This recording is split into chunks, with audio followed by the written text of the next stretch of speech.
Alright, we are recording for Chapter 1 of Star Trek 6, The Undiscovered Country. Um, there is one specific... well, okay, no, there's two. One very specific thing, though, that I don't care for in this. We'll get to that. It's in the second half of the chapter. The other thing that I just find odd is... so the first half is where the movie actually starts with Excelsior and the shockwave coming in, all that. But what's weird is that the second half is then the meeting. With you've got the CNC, you've got the crew of the Enterprise, all that. They're there. It mentions that was 2 months prior, but the attack on Themis, which is what the prologue is, but what the prologue mentions as being 24 hours prior, was 2 days ago. So it's just odd that we actually have a prologue more recent than half of the first chapter. I like things more linear. Not completely linear, but more linear than this. I know I do have... I don't think any of the times that I have gone out of order with events did it ever extend outside of a chapter.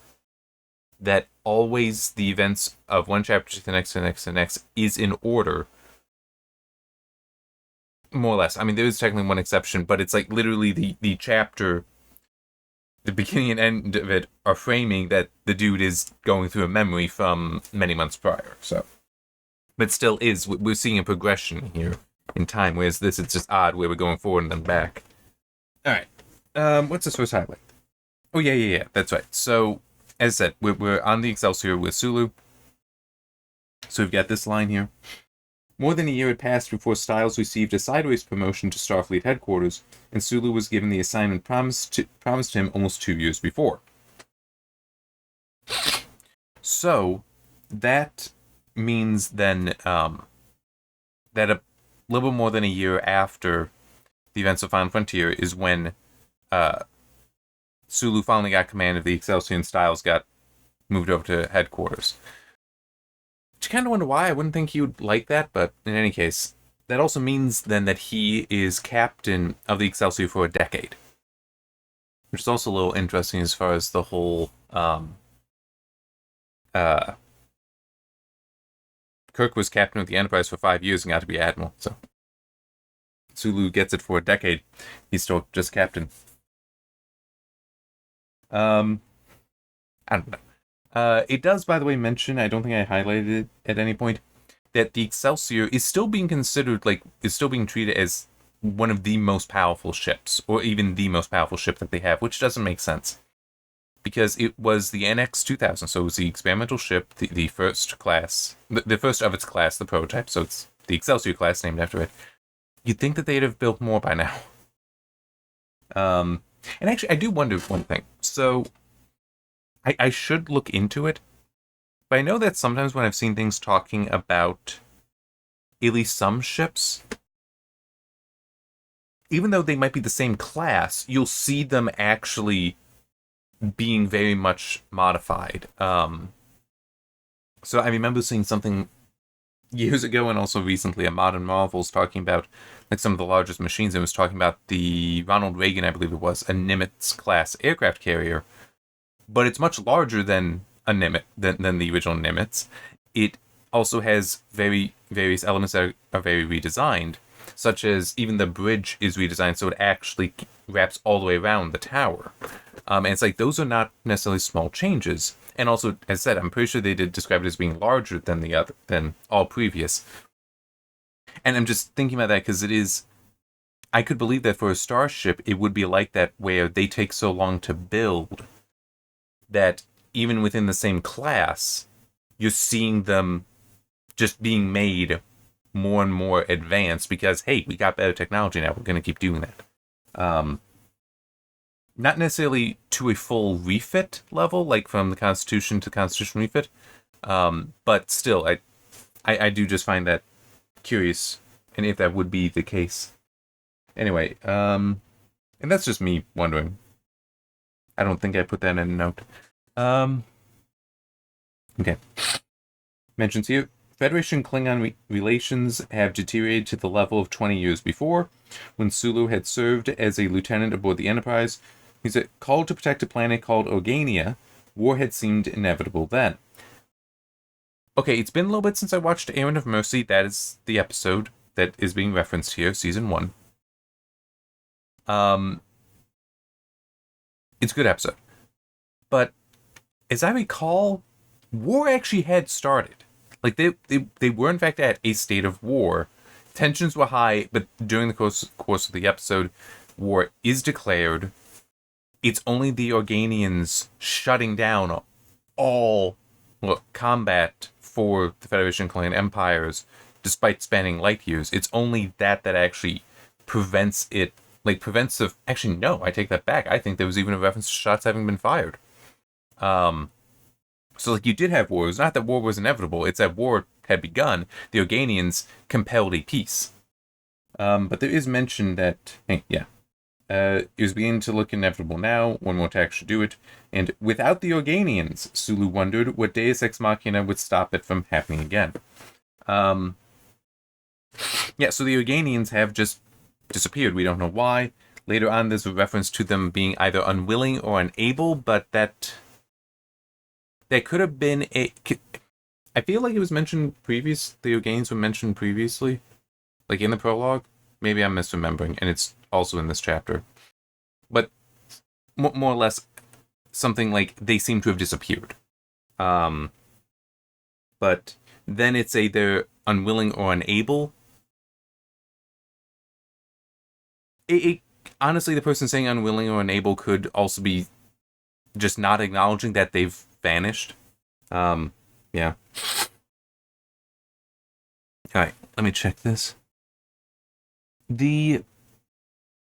So the description of the shockwave from Praxis's explosion is less severe here, I feel, than in the movie, which is fair. It's a very visual event, so in the movie they're gonna build it up more, because they can. Like, with this, it's like one hits and it's like, people are thrown about, but everyone seems to get back up, and then it gets hit again, and that's when Sulu doesn't... Does he actually say turn it into the wave? Oh, yes, he does say turn it into the wave.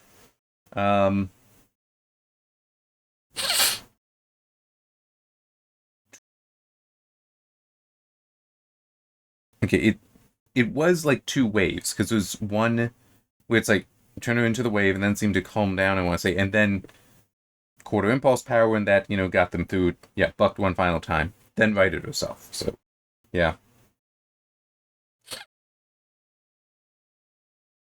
Do you get the whole hailing Klingon High Command to be like, you need assistance, we've witnessed something here. But then we get this response. This comment. Captain, Rand called, I'm getting a recorded response from Klingon High Command. And I'm reading this, I'm like, we're getting the Brigadier talking already? I mean, are we supposed to get the, emergency message that they pick up from Praxis? Sulu moved to the con and settled on the edge of his chair on screen. I didn't need to have that highlighted, actually.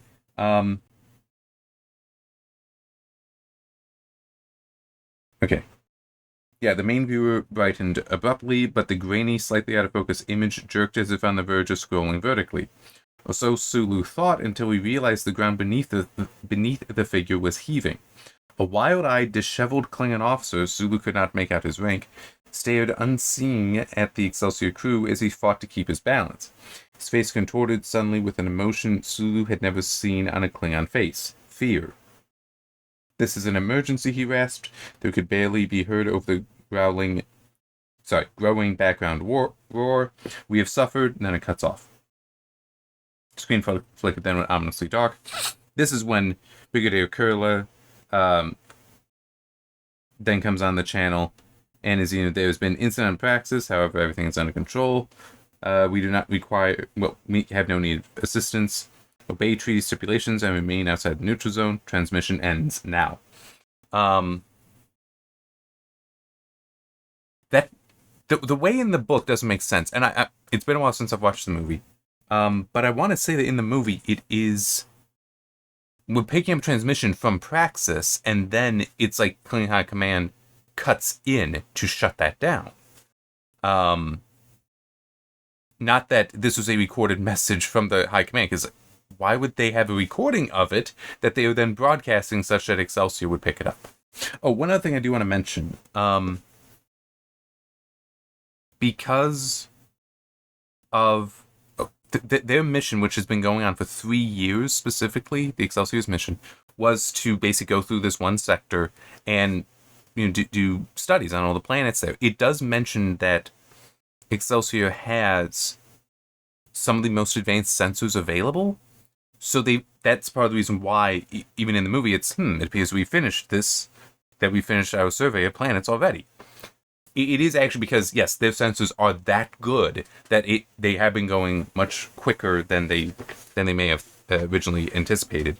And I'm only mentioning that because though it's not stated, that is kind of set up for why the Excelsior would be able to see from Federation space deep enough into Klingon space to see Praxis and be like, yeah, the whole, I can confirm the location of Praxis, but not the existence of Praxis.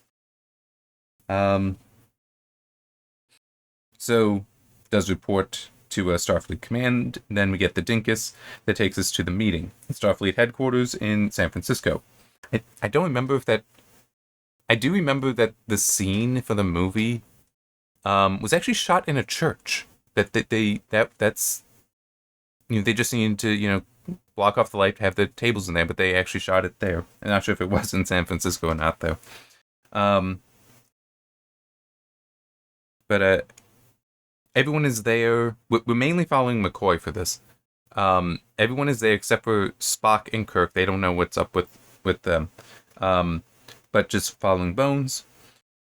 He's annoyed having to be there. His shore leave had been cut a full day short, when he'd been having a marvelous time spoiling the bejesus out of his daughter Joanna's kids. So, I'm still going to complain a little bit, but this I'm accepting it far more so than what was described in Final Frontier when mentioning Bones having a daughter and having a granddaughter at the time, though this kid, so apparently more than one child now.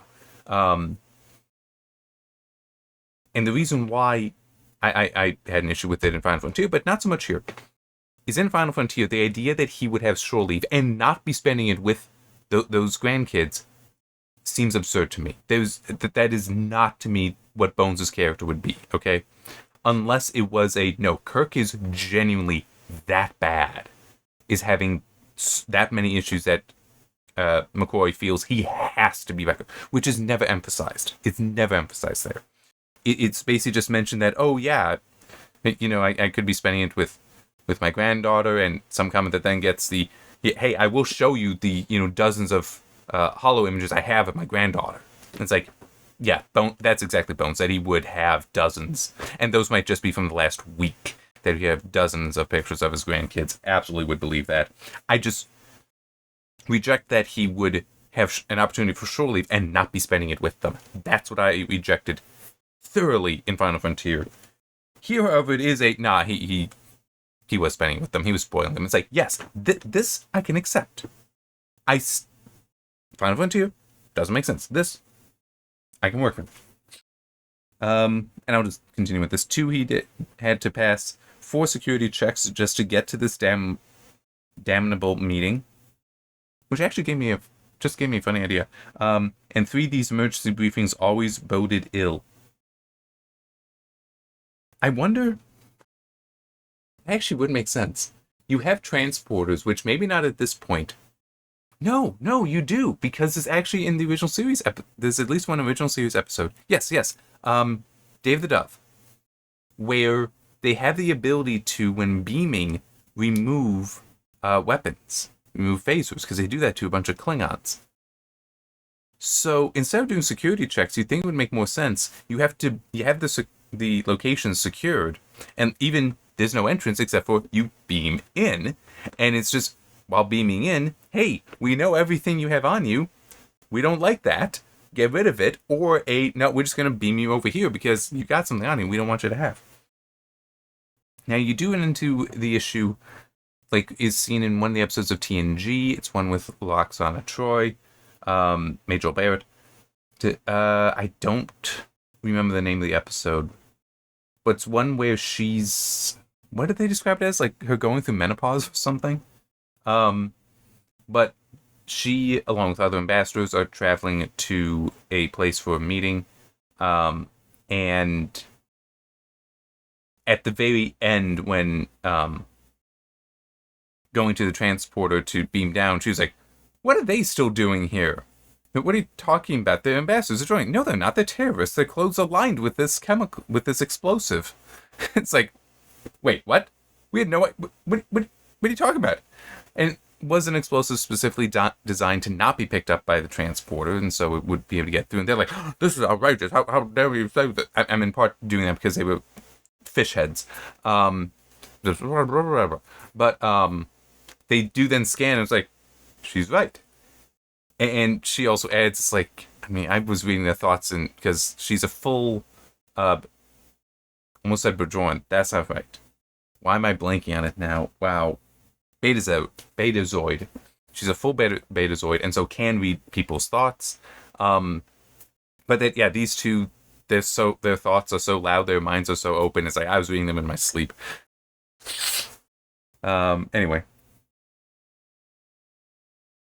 Yeah, it is just interesting thought. Anyhow, so do have the mention here that the news of Themis was only released a few hours ago, and it happened two days before.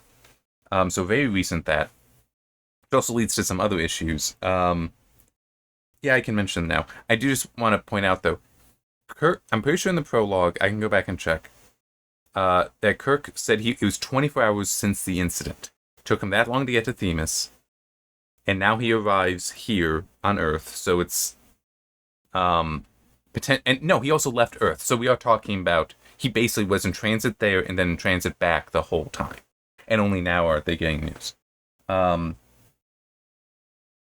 Okay, so what occurred to me is that if Themis, that attack occurred 2 days prior, but Praxis occurred 8 weeks prior,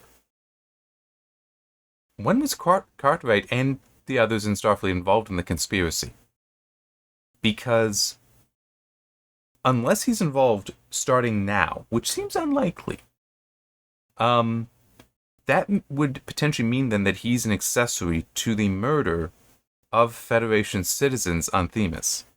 Maybe also Kadua, the other planet that was attacked earlier. Maybe also that. I'm not sure. But he is directly tied to the renegades, Chang, who has command of this ship and of the bird of prey that can fly while cloaked of that prototype that attacked Themis. That's interesting. I wonder if that's going to be addressed later. Because in the movie, you can believe that the prototype is not used until the events of the movie.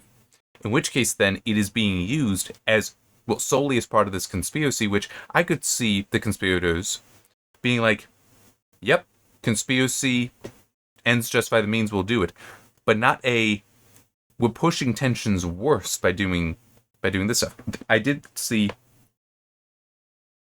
Kadua did happen prior to Praxis. So Themis happened after, which is also kind of interesting. But anyway, need to keep going. Excuse me. Well, where's Spock? McCoy asked, with a feeble attempt at cheerfulness. The Vulcan had left the Enterprise a full 6 weeks before, when everyone else had been given only 2 weeks leave. It was totally out of character for Spock to request extended shore leave, and McCoy was curious to know why. So we know why. Well, if you watch the movie. If not, I know why. And it's stated in this chapter. His father, Sarek, had requested he be a Federation envoy to the Klingons, to Gorkon, the High Chancellor. So Praxis occurred 8 weeks ago. Spock left the Enterprise for this mission 6 weeks ago, so it took about 2 weeks for some of that to be arranged.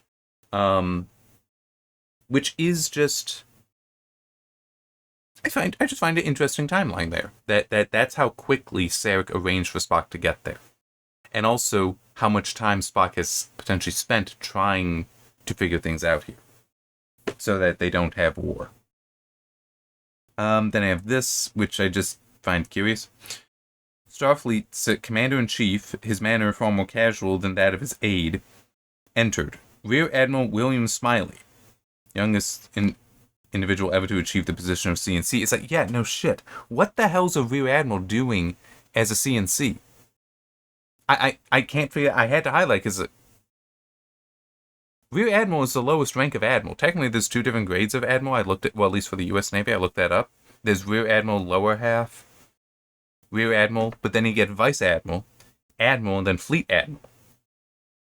Which Vice Admiral, I'm not sure what rank Kirk had. It was, I think at one point it did say Rear Admiral, at another point it just said Admiral, which I think generically speaking, you may still refer to a Rear Admiral as an Admiral, just like you would refer to a Brigadier General as a General. I'm just trying, yes, I'm pretty sure Brigadier is the lowest rank of General. What is it? Hang on, there's Brigadier General, Lieutenant General, there's General. I'm not sure about the order on Lieutenant General and General. Don't remember what might be the highest, though. I don't feel like looking up just now. But anyway. In the motion picture, the Admiral that was prostituted to Kirk, I hate that novelization. I think I gave that a 1, because it's like, it's enough of it you can ignore, but I still hate that. She was a Vice Admiral. At least at the events of the story, which was 3 years after she had been prostituted to Kirk. But, that lasted for a year, so 2 years, 3 years, something like that. But it's still, it is weird, the idea that you would have a commander-in-chief of Starfleet be ranked lower than some of the other flag officers there. That does not make sense to me. I don't know. I do not know. And it's also odd because Cartwright was formerly the CNC, and he's right there. And it's like he's only referred to as Admiral Cartwright, which could be his rank is Admiral, or it could be he's one of the multiple ranks of Admiral. It's just referred to as that, but still is your predecessor's right there. That's fine. He's a higher rank than you. What the hell? I don't know. 2 months ago, a Federation starship monitored an explosion on the Klingon moon Praxis. Okay,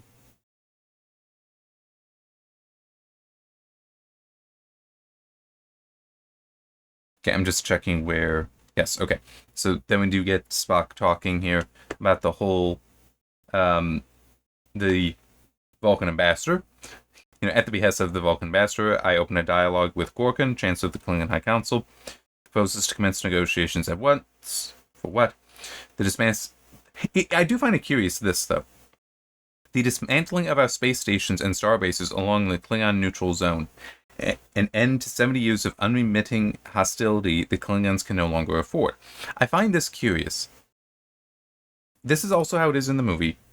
But it's like, negotiations for what? To dismantle stuff. It's like, how about peace? So then it is odd. The idea, because if you weren't listening right away, if you just reacted, you'd be like, I'll surrender? What? It's like, why would we do that? I mean, it is oddly written. But anyway. So we're totally discounting the Organians, someone in the back asked. Spock nodded. In light of the recent attacks on, I think I was pronouncing it wrong, Kudao. Kudao. And it's just, I think I was saying Kadawa. So I was like putting the O or A. Yeah. I wasn't seeing it when I was saying it. I'm sorry. But Anthemus, as well as those on relatively unprotected border worlds, it seems wise. All attempts on the Federation's behalf to contact the Organians concerning Klingon violations of treaty have failed. Indications are they are unwilling or unable to further intervene to prevent a war. One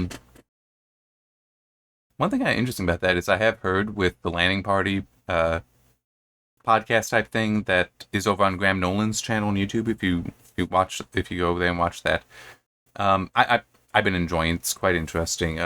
I think definitely my favorite, and true, it's been going on for a while now, so I don't know if I'd still say I think my favorite is the Patterns of Force episode. But they did this one, Errand of Mercy, which is in the first season, so you can go and look at that one. But one thing that they do mention at times is apparently people have tried to do power scaling for the various Star Trek beings, and actually put the Organians very near the top, or at the top of them, apparently, because they managed to affect the Klingon and Federation fleets spanning however many light years involved there to prevent the war, and to stop fighting, which, yeah, I can understand that might be the most impressive of any feat. But then I do also wonder if this was factored in, or if this would be considered not sufficiently high canon enough for it. That's like unwilling or unable to intervene to prevent a war. It's like, what would make them unable? Anyhow,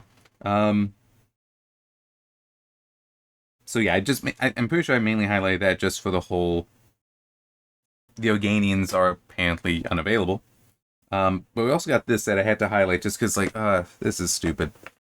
If the Klingons sue for peace, we could accumulate savings in defense expenditures, leaving the Federation economy free to grapple with urgent social problems. It's not how it works, fellas. I mean, yes, you can cut back some, but no, this isn't. The sad thing is, a lot of social problems, you don't solve with resources, you solve in a more cultural way, I guess is a way to put it. You can't just throw money at a problem to solve it. Throwing money at a problem in some cases can cause it to grow because people getting the money want to keep getting the money. And it's not even about the people in need of it. I think that can also just be the people administering because they want to keep their jobs.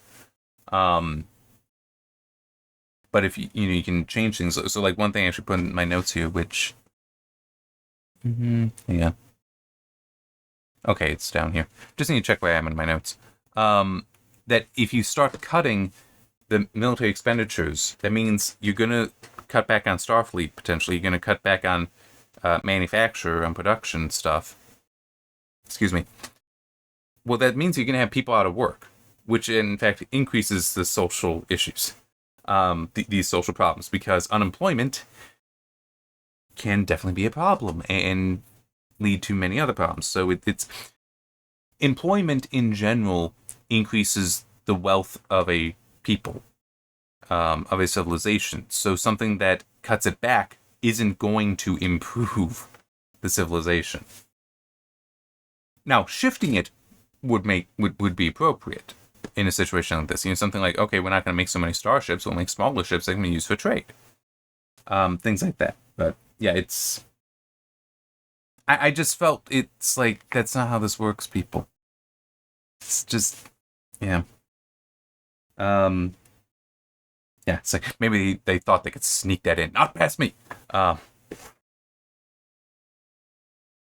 Alright, we then also do have this here with somebody asking, and this is in the movie as well, are we talking about mothballing the fleet? McCoy studied the young captain and wondered whether he belonged to the small revolt group chafing to turn Starfleet into a military rather than an exploratory arm of the Federation. Pacifist to the core, McCoy had been amazed when he first learned such a movement existed.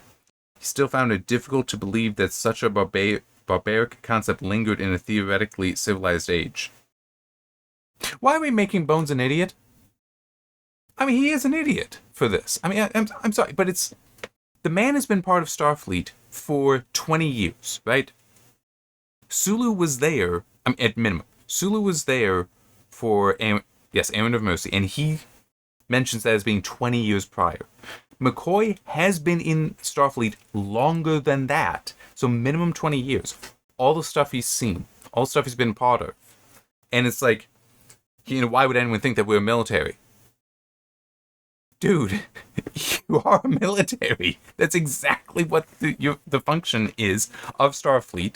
You have witnessed barbarity. The idea that having a military is barbaric should make you be like, the hell are you talking about? I don't want war. I don't want these fights. I don't want these battles. You want to just go around delivering babies and setting bones. That's it. I don't want to have to put people back together when they've been shot. That should more so be Bones' view on this. That he doesn't want any of that, but he knows that happens. But instead we got this. He's amazed that such a movement existed to have Starfleet be a military. It's like, it is a military. That is its a fundamental function. Because there's also the aspect of, it being a military rather than exploratory. Guess what? The Federation, being a government, needs a military. That is part of the fundamental requirements of the Federation. And further, you need a navy. So, I'll give you both some real history-ish, I'm not great on it, and also something that I have in my own story. One of the reasons why America became as important as it did after World War II is because of how weak the British were. Because for however long prior to World War II, the British had the responsibility, because they were the naval empire, of securing the seaways around the globe. They were so weakened they couldn't do that anymore, so we took that over. So that would basically mean that even international waters largely, but things like passage through various canals around like the Horn of Africa or Cape of Good Hope? No, that's not it. The one around South America. But, places like that. It was American ships after World War II that would be there watching, making sure things were going well, and also just if there were pirate threats, we were the ones that would go out and handle that. You're gonna have that happening in the Star Trek universe as well, so that is going to be a function of Starfleet, would be securing the spaceways. In my Catherine-verse stories, I really only get into it, as I recall, in A Letter from Catherine. There might be some mention of it in I Call My Ship Catherine. I don't recall there. I know I do talk about it in A Letter from Catherine. I started plotting it out.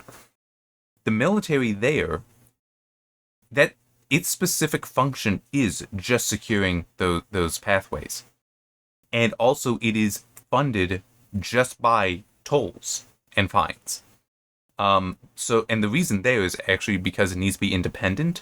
So it's just the use of those of the spaceways is how it makes its money. So it's securing them is in its own interest because that means that there will be more use. And part of the reason for that, and I actually have another story in mind that will further explain it, but the reason why it needs to be independent, the original idea, not just the one that I will have in another story, it's the same thing, but there's greater reason for it with the story. The reason why it has to be independent is because Earth and the first, and maybe also second, so like the first three main human colonies are going to be the most powerful, period. They will be the superpowers just because they're the oldest. Earth, obviously, because it is the oldest. The first one, because that's probably when we are able to colonize a planet outside the solar system. That's going to get a lot of people there. It's going to get a lot of industry there because that's, the hardest, that first one is the hardest one. So that's going to be built up the most. And then we're going to do everything we can to advance so that then we can go to the next one. And then we're going to build that up probably. But by that point, it's like, okay, we're getting a handle on this. So we can start going out and you start doing it more broadly and settling a whole bunch of planets. But it's still going to be Earth, the first one, and maybe also that second colony that will be the most powerful. Meaning that these would be the three that could just build their own fleets. And could then use that to terrorize and be tyrants over all the other colonies. By the military being independent, that means they don't have control over it. It is able to say, no, we're not going to do that, because they are paid by the tolls. They're not being paid by Earth or those first two colonies. So it's like, I have thought this through, and that would be a function of the Starfleet here, where it's like, guess what? No, you do have a military aspect to you. Exploration would be a scientific endeavor that may still use starships, more likely smaller ships like the Grissom was in Search for Spock, or older ships like the Reliant. But, actually, that makes a hell of a lot of sense. that you would actually decommission starships, maybe strip out some of the stuff, but as they get old, you do that, and then you dedicate them to science, to scientific research. That makes a lot of sense. So that way you know that the bleeding edge that you need, if you're going to war, you need the most advanced. Those are still dedicated for the military. That would make sense. It'd be a fair use of the resources. Anyway, what have we got next here? That's right. After, and by the way, all that was just in his mind. It was just McCoy thinking. Smiley answered this sternly. I'm sure our exploration and science programs will not be affected, but the facts speak for themselves, Captain. At this point is when Cartwright starts, and we get the very important speech by Brock Peters in the film. Which one of the things, if you watch that, it is very well cut. But one thing that you might not realize is it had to be cut. Because he recognized that... Oh, here, let me... Brock Peters is not just known as Admiral Cartwright, is not just known as Pop Sisko, I don't remember the name, but Benjamin Sisko's dad, I don't remember what his first name was, but he was also, well, he's right here, actually, in To Kill a Mockingbird. I just happened to, this is near the top of the stack. So he was, and also just for his age, the stuff he himself would have gone through, he was very conscious of racism. And he could not deliver the speech. That is not quite in here the same as it's in the movie, and that's actually one thing I want to talk about. He could not deliver that speech in one take. So they had to edit together the pieces, because it's so churned his stomach, I guess would be a way to put it, because of what he was required to say. And he was an actor, so he got through it, but he couldn't do it all in one sitting, because it's so deeply unsettled him. But I still highlight this because one of the lines, well, Klingons would become the alien underclass of the galaxy. In the movie, it's Klingons would become the alien trash of the galaxy. And I'm not just saying it because I like the movie. I do think that it being alien trash is a better way to put it here, because it better conveys himself. You know, the alien underclass of the galaxy. It's like, okay, I mean, yeah, that sucks, but you're not insulting them. It's like calling them the alien trash of the galaxy. It's like, okay, you're insulting them. That gets the meaning across, I think, far more effectively.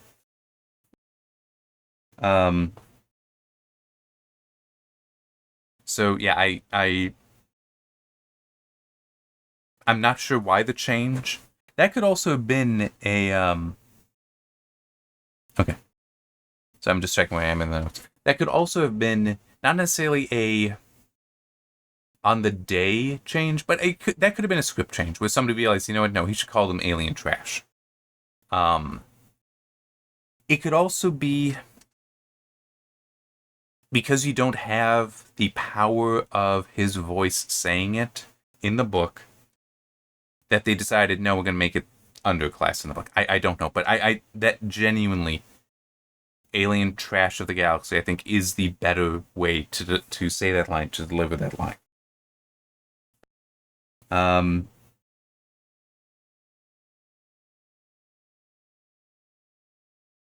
So we also get Kirk.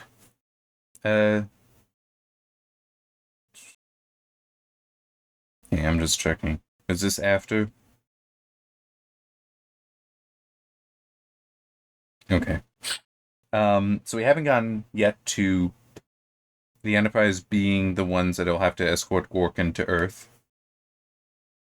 But we do get Smiley pointing out, so the CNC, Starfleet is under civilian control, Admiral Cartwright. The decision is a political, not a military one, and it's been made.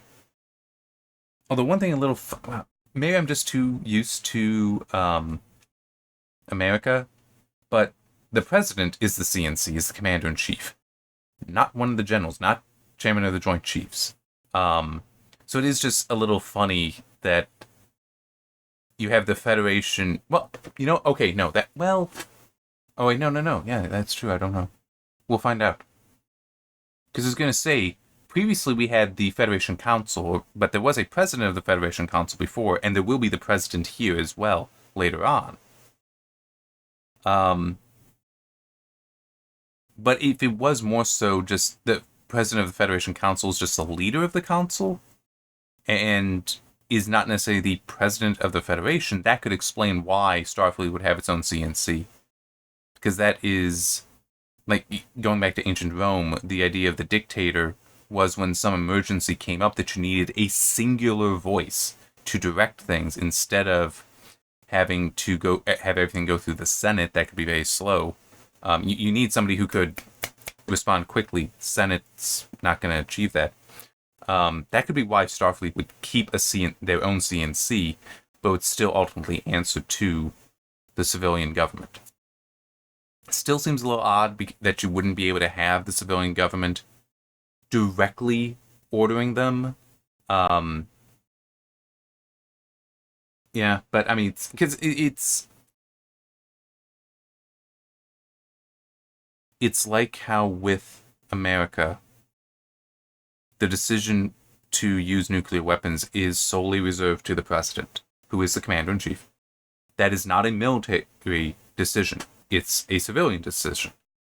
And that there's various reasons why that makes sense.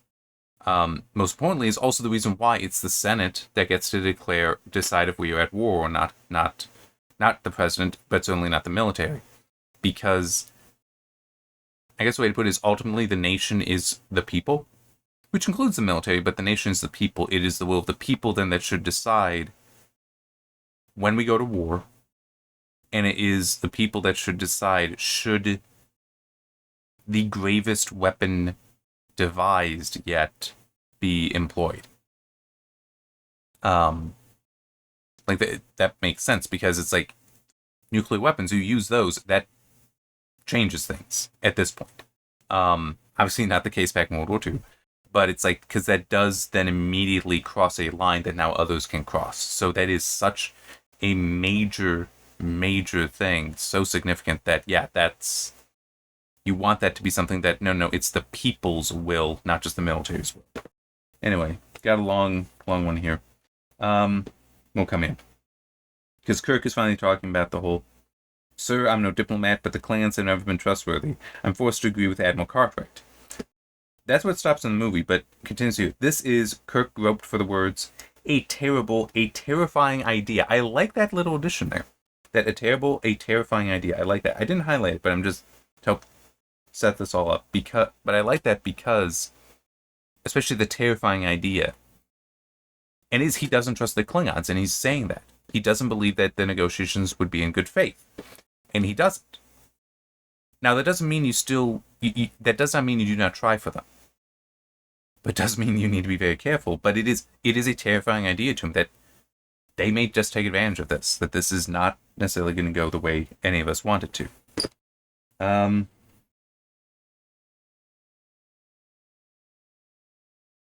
Okay. So Smiley tries to be sympathetic by even asking the question for confirmation after his aide tells him, I assume he's telling him, "Your son was killed by a Klingon, wasn't he, Captain?" Yes, sir, he eventually replies, and Bones is like, "I liked this dude. Fuck him. Like, you don't do that. You don't bring up this death of Kirk's son, especially not in this public way." To be fair, though, 11 years. I think that matters. I get it's still kind of, in some ways, yes, it's incentive. At the same time, we're literally at a meeting talking about how we are either going to have peace or we're going to have war. And it can still go either way at the moment. We don't care about feelings. We need to talk here. And it's like, I need to confirm. Your son was killed by Klingons, right? Yes? Okay. That's important context here. You may still harbor a grudge there. I'm still giving you the orders to do what I'm telling you to do, but so we all know this. So it's like, guess what? This is not a place where you can be sensitive. "I'm sorry," Smiley continued in the same tone of sympathy, "but Captain Spock has persuaded the Federation that this situation is too promising to ignore." Spock nodded. "It is imperative that we act now to support the Gorkan initiative. lest more conservative elements persuade his empire that it would be better to attempt a military solution and die fighting. The Vulcan didn't say as much, but McCoy guessed the implication, and before the same thing happens to us. Spock's words were reasoned, logical, but the Doctor fancied he saw concern for Jim in the Vulcan's dark eyes. Some of this I have highlighted because I don't like, but I do, what I've just read so far, I do like that. That Spock is also saying, that may happen here too. So it's also priming for the conspiracy, but it is just legitimately that is a concern. We must strive to remember that not all Klingons subscribe to the militaristic ethics of the warrior class. Granted, the warriors constitute a strong vocal minority, which has maintained power for centuries, but Gorkin represents a different group, with a different viewpoint. After a long struggle, this previously silent majority had come to power, with Gorkin as their spokesperson. He and the Federation cannot afford to pass up the opportunity for peace praxis affords. Even the powerful military has been forced to consider a treaty. I hate that. I do. And I'll tell you why. Because why are you saying that, oh, no, the military is that's a small vocal minority? What are you talking about? The Klingon culture being that of warriors, there's nothing wrong with that. This, and also that then Gorkin, well, he's not a warrior. He's not in that. It's like, dude, this is making the situation worse. It's like, so you're telling me that the Klingons will have a reason to hate their own if we achieve peace? This is a bad situation. You just told me something that makes it worse. Whereas if instead he is a warrior, but he knows peace is the goal, or if just the time for peace has come, and an honorable peace, but not one achieved by war. That's a good thing there. That makes Gorkin more interesting. This is like, well, obviously they're going to try to kill him. What are you talking about here? No, I don't like this. Maybe it's the whole trying to push that, oh, well, not all the Klingons are militaristic. It's like, they can still be a warrior culture, and not all of them be militaristic. I mean, you'd still have some that are doctors. You'd still have some that are engineers. You'd have some that are poets. We know there are some that, well, maybe not at this point, but we know there'd be some that are poets because of their song. I mean, that's so important to their culture, but we really don't get that established until TNG, which has already started by the time of this movie. Because that was 88, I believe, and this movie is 91, 92? Something like that. But, we have the sense of Klingon opera already, and Deep Space Nine also helps solidify some of that. But it's like, and there are Klingon merchants, but they are still a warrior culture.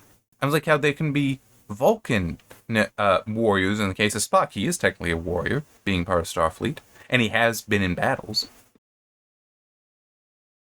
And there are Vulcan merchants as well. I mean, in Errand of Mercy, he even claims that he is a merchant. Just as there are also scientists and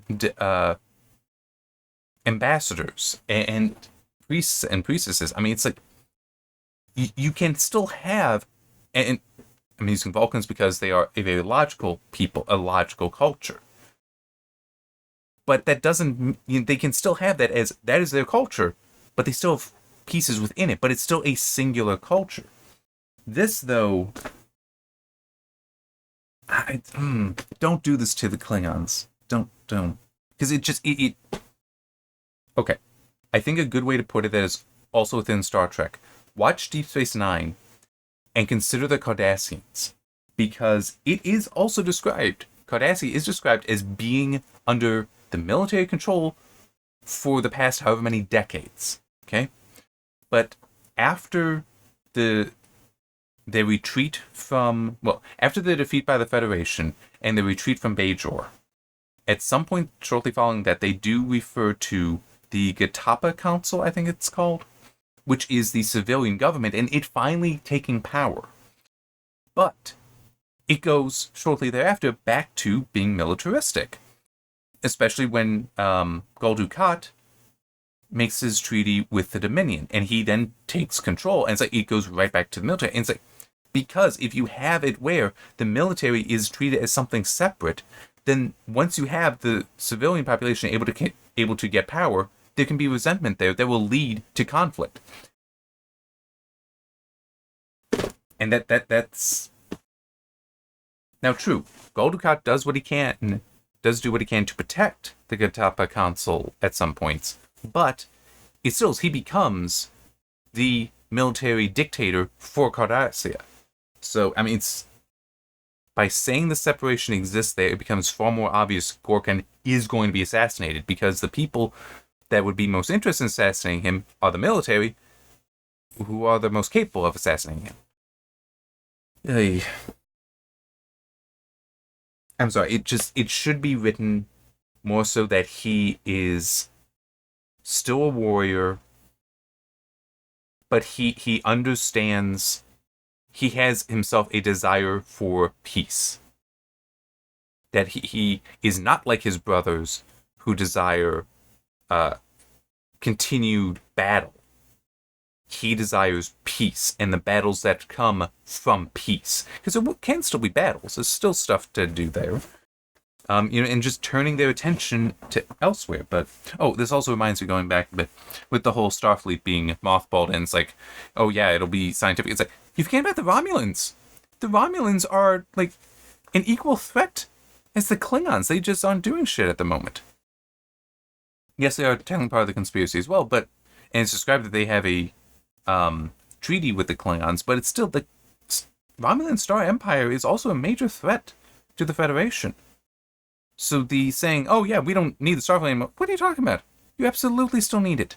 In fact, it would make sense to maintain some of the defenses prepared for against a hypothetical Klingon attack, because the Romulans have been long allied with the Klingons. In fact, it even mentions Cartwright saying that they should go to full embargoes, and they should do things to depress the Klingon government further and see if they can get the Romulans involved, because Klingons are dependent on trade with the Romulan Empire. Well, I could also see it being that the Romulans would just decide to make the Klingons a vassal state and then use that to come around and basically from both sides be able to attack the Klingons, attack the Federation, or even just be like, hey, they dismantled their facilities, their defenses on the Klingon border. Well, hey, we annex you, attack. I mean, it's like going around the Maginot Line. Yeah, so then there's the whole yes. Captain Kirk, you will be our first olive branch. This is Smiley talking. Me. Kirk gaped at Smiley in disbelief. Whispers rustled through the audience. There isn't much of an audience, though. It's supposed to be a very small and top secret meeting, but anyhow. We volunteered to rendezvous with the Klingon ship that is bringing Chancellor Gorkon here, Spock said, and escort him safely through Federation space. Kirk's just staring at him like, what? Smiley nodded, pleased. As it happens, Kirk, the Chancellor specifically requested you and your officers. I don't remember exactly where it is. But I do wonder something here. It still makes perfect sense for it to be Kirk. It really does. But I do wonder here if this is part of the conspiracy. Like Chang whispering into, or somebody whispering into Gorkon's ear, there should be Kirk. Because Kirk is as is pointed out later, Kirk has been so effective a warrior against the Klingons for so long, they respect him. Which is why it needs to be Kirk doing this. Because even though Excelsior is a more powerful ship, Kirk has so much respect that if he is the one to escort Gorkon, for one thing, the Klingons will believe that Kirk will in fact protect him, and will be effective at protecting him. And it is a tremendous sign of respect, because it's like literally your best has come to be the first olive branch. I mean, it's like that is very important. That's very significant. So it does make sense, and convincing Gorkon of this makes sense. But I do wonder if it will at any point be explained that yes, it was orchestrated as well. that it aligns for the conspiracy as well. Then there's this line with Bones is thinking that I actually despise. Well, not despise, but I do hate it. I just didn't feel like saying hate again. And then he wondered, was this Spock's way of trying to force them to deal with the hatred that had been growing in Jim, in them all, nurtured by the media coverage of the slaughter of Kudau?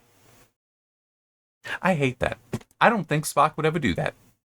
The idea that, oh, well, I know we're all becoming so hateful after what we saw in the media and all that, so yeah, I think the best way is we need to confront this hatred and go at it that way, and that's what we need to do at this time when peace is possible. It's like,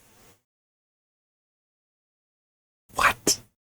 That is very illogical and very inappropriate. There is a line later. Well, I mean, only Nixon could go to China. We do get that line here. It's like, that's Spock's reasoning. That makes sense. That is logical. The idea that, oh, he's trying to force us to confront this, that's not, no, that's not Spock's style. We have it actually repeated here. This is, we get a Dinkus with, now it's just Kirk and Spock in the room, but now we're following Kirk. Because Spock obviously thought it would help Jim completely recover from his grief over David, he balked mentally at the word hate. Why shouldn't he hate? After all the Klingons had done to him, why shouldn't he? I do like this technically final third of the chapter. And I kind of consider the whole meeting as like the final half. But anyway, I do like how Kirk is described here. That he kind of fluctuates, but it makes sense for him. Between the whole, he balked mentally at the word hate. But then it's like, but why shouldn't I hate them? That there is that kind of back and forth. That he is not a bad man. And he's not a hateful man, but he has cause to hate. And it's like, why shouldn't I hate? Because you don't actually mean that. But yeah, it's like they're going back and forth how he does kind of give in to the hate, but it is, you can see with how it's written, it's not easy for him. This is not normal for him. He's accepting it, but it's not really his norm. Yeah, we do get there's an old Vulcan proverb. Spock said his tone is rational and soothing as Kirk's was heated. Only Nixon could go to China. Which, I do wonder how many people today understand that reference. And even then, I know I don't understand it as well as some. But it was basically Nixon was staunchly anti-communist. But he was also the first president since the communists took over China. He was the first to visit. And it's like, so he is the most strongly against Chinese communism, but he was the one that went there and opened communications, again, open trade and all that with them. Hasn't necessarily worked out the way, well, no, it has not worked out the way that was hoped, which was that, because I mean, we kind of did this with the Soviet Union by having relations with them, that if we could get some of our culture in there, it would help, and it did help break the Soviet Union, because the Russians liked rock and roll. I mean, it's as simple as, it is more complicated than that, but it is also as simple as that. They liked rock and roll. And the fact that the Soviet Union was preventing that from entering their borders most of the time, it helped defeat them. It helped turn the culture against the Soviet Union, against their government. Which also reminds me of something that we saw recently, because my dad was curious about it, and it was definitely very interesting. I believe the name of it is What the Hell Happened to Blood, Sweat, and Tears? Which is the name of, I'll call it a rock and roll band. I'm not sure you actually want to call it that. That's not quite the right way to describe it. The right genre for it. But good music. Good music. Wow, I've been going for quite a while. But they actually did a tour through some of the Soviet states. And it is and Whatever Happened to Blood, Sweat, and Tears is a documentary talking about it, where they actually have some of the footage, not all. Some of it is still held by the State Department, believe it or not. But it was in part to try to bring American culture there, and it part of the documentary is talking about the different ways that they were received. It was like there was one where there was like no cheering, but they did understand that it was basically because everyone that had a ticket, everyone that attended was told, you cheer, you die. No, legitimately, it was a, we will, like, you will be disappeared. Okay. But then other places, massive cheering, where they absolutely loved the band being there. They were told, you're not allowed to do this or that, and they were like, screw it, we're doing it. The crowd loves it, we have to do it. But there was also a story of a guy who got backstage, and the police there beat the shit out of him. But he still managed to get over to the band, and was just like smiling and asking for the autograph then. That he went through getting beaten up, and he still got there to ask for an autograph. And it's just, it is a fascinating documentary, but that's a real thing. Unfortunately, is not quite how it has worked with China. But it's still, Nixon being the first one, that was major. And yes, Kirk being the first to, it would be like Kirk being the first to go to Kronos. It's not quite, but it's still, it's like, it is very significant that it is Kirk. And that's the logic that makes sense for Spock. We also get this that I do have a complaint for, but I get the tone. All Klingons did not kill David, Captain. All Klingons did not murder the Kudau settlers or those on Themis. You are blaming the entire race for the acts of a few individuals. Spock, the entire Klingon race is made up of cold-blooded murderers like Krug. Killing is their way of life, all they understand. Carol and Quan Mei's voices echoed in his mind. They're animals. Don't trust them, don't believe them. They're dying, Spock said softly. Let them die. Jim repressed a shudder of horror at the realization that those words were his own. And that's what I mean. I do like how this is written, that he is giving into his hatred, but he also doesn't necessarily like it. That he does know that's not who he is or who he wants to be, but it's still part of him. But I also do want to mention with the shudder of horror, that is also something that they had to edit it, because Shatner, as I recall in the commentary, I think it is, Shatner refused to deliver the line as just let them die without him then, and you can kind of see when it cuts back, without him like stepping back and realizing, whoa, that was over the line. And you do see him actually still swaying a little back when it picks up again after, because it cuts to Nimoy as Spock and then cuts back. But it is like in the book, no, that is actually what he did, that even he is like, that's too much, but he's still in the mental zone of hatred. Going back to the whole Spock, the entire Klingon race is made up of cold-blooded murderers like Krug. Part of the reason why I loved Search for Spock novelization as much as I do, I gave that a 3. That's a straight recommendation, because it does have some issues, and it's not... It could be more obvious with the stuff with Krug. Wrath of Khan, oh my god, that was awesome. I highly recommend that. But Krug is fairly consistently described as basically the paragon of the Klingon warrior. That he is acting to preserve his culture. And so he's not really a bad guy. Certainly his actions align with Klingon culture. So he is not by that metric evil. He's not a cold-blooded murderer by that measure. He is by Kirk's, but it still is. He is not just a straight bad guy. And this...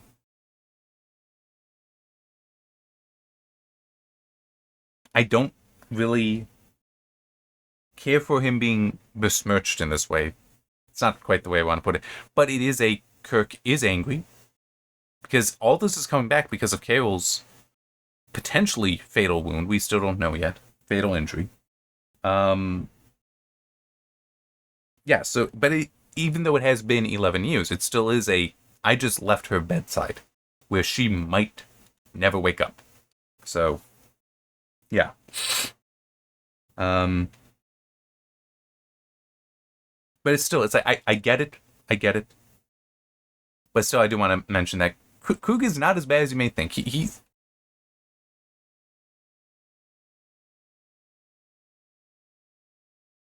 I'm just trying to think. Outside of Worf and Martok, he's probably my favorite Klingon.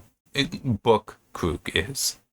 Just as far as the various aspects to his character.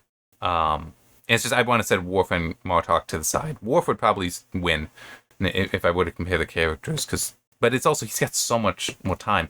I'm not sure about Martok. I'd have to think about him more. But yeah, he definitely would beat Gowron.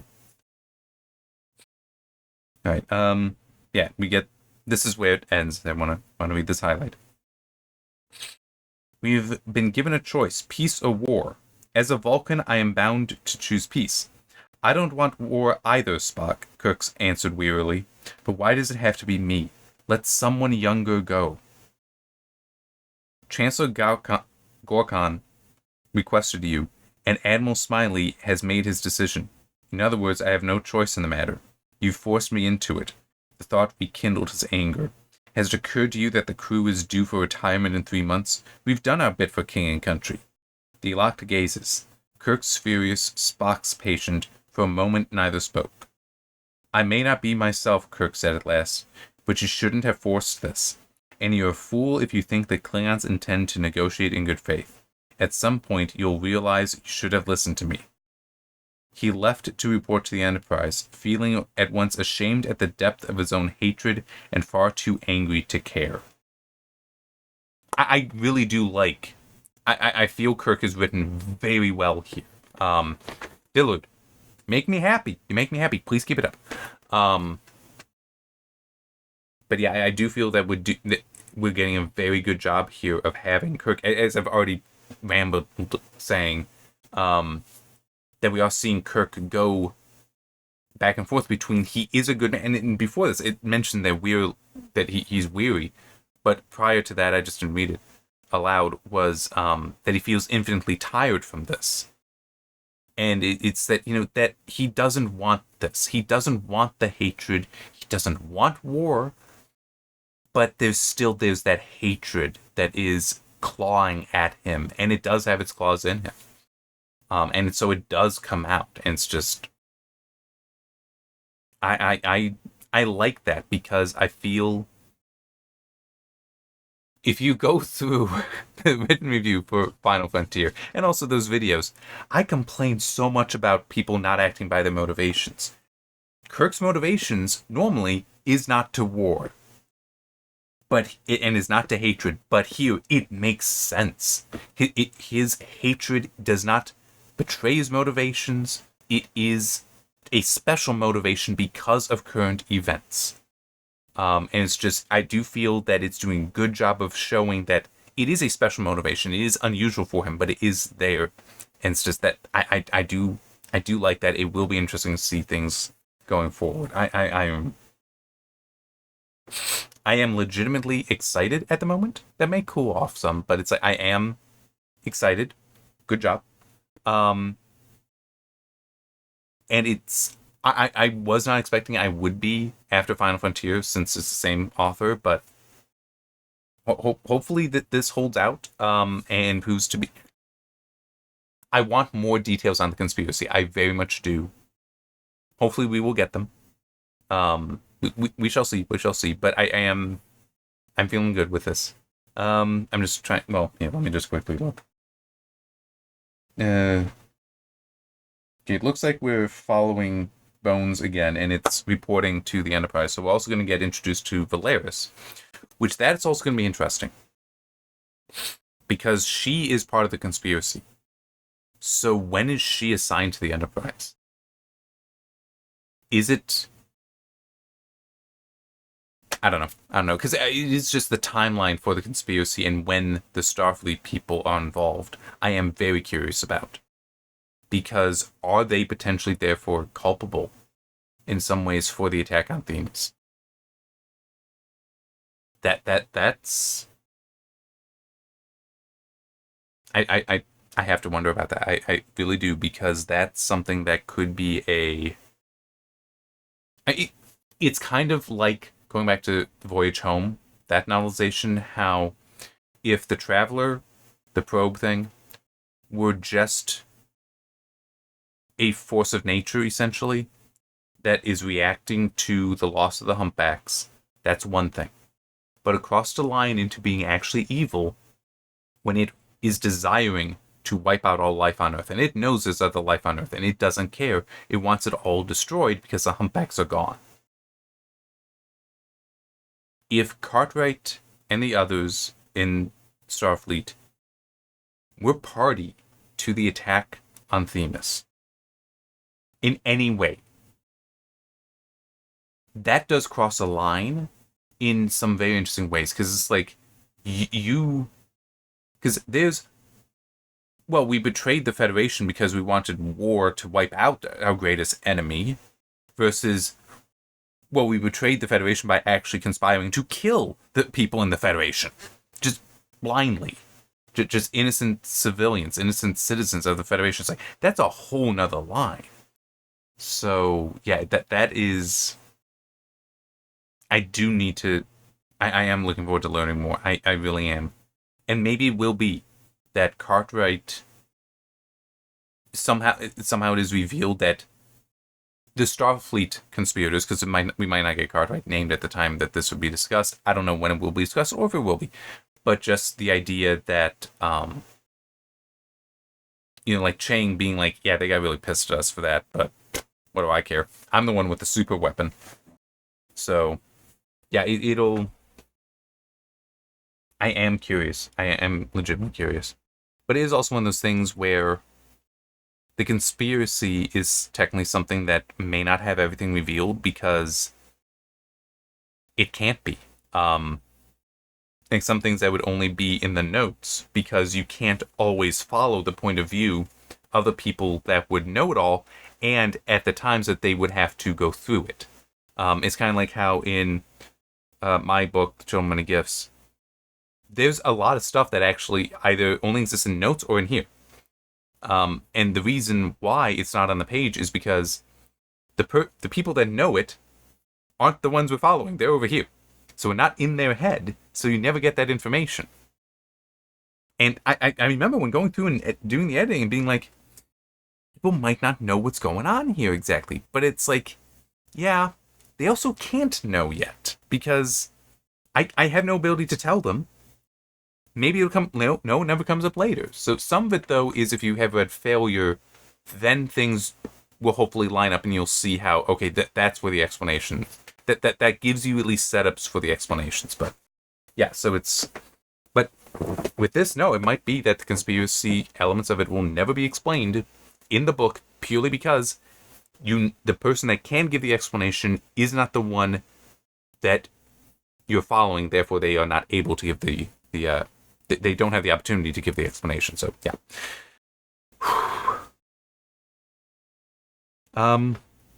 There was a lot in this chapter. I'm just looking at the time at it being an hour and 13 minutes and counting.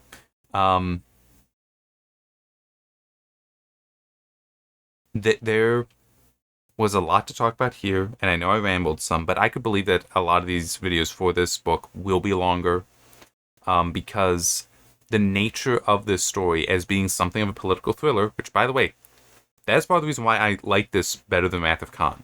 I like the political thriller aspects of it, in addition to the action that, if you want to say that the action of Wrath of Khan is better, okay, I'm not going to disagree with that fully. Some of it is. Some of it definitely is. But we still get good action here, and that political thriller stuff. That's why I like this better than Wrath of Khan. I don't know about the novelization. I got further to go. Although I will admit that by this point, prologue and chapter 1 of Wrath of Khan, I had already Book Savic's awesome. Well, not fully, but it's like I was really liking Book Savic. It wouldn't be until maybe chapter 5, would it be? The one where she has the lesson with Peter. That would be when it's like, no. She's good. She's good. But, oh man, she's so good. Wrath of Khan is such a good novelization. It really is. Read it, please. Yeah, so that novelization may beat this one. We'll see. We'll see. There's plenty more to go yet. But yeah. So yeah, this, by its nature, these videos, these chapter videos might be longer, just because of there might be more involved to talk about. But yeah. Also, I'm sorry I keep going on about this. This is also an example of a story that it is capturing part of the history, part of the time period that it is from. Because like Praxis exploding is meant to be, it is inspired directly by Chernobyl. And obviously the whole Klingon Empire being standing for the Soviets. I mean, there's a lot of history baked into this. And I like that aspect of stories, especially when told well. And I do consider at least the movie version of this to be told well. So it is, I am going to talk about that because it's part of how, I didn't live through, okay. I lived through the end of the Cold War because I was born by then, but not conscious of it. So it is a way for me to see and understand some of the decades prior to my birth, and it is, I find that interesting. I do, and I like the storytelling aspect to it as well. So, yeah. All right, now I will stop talking, and I shall see you next time for Chapter 2.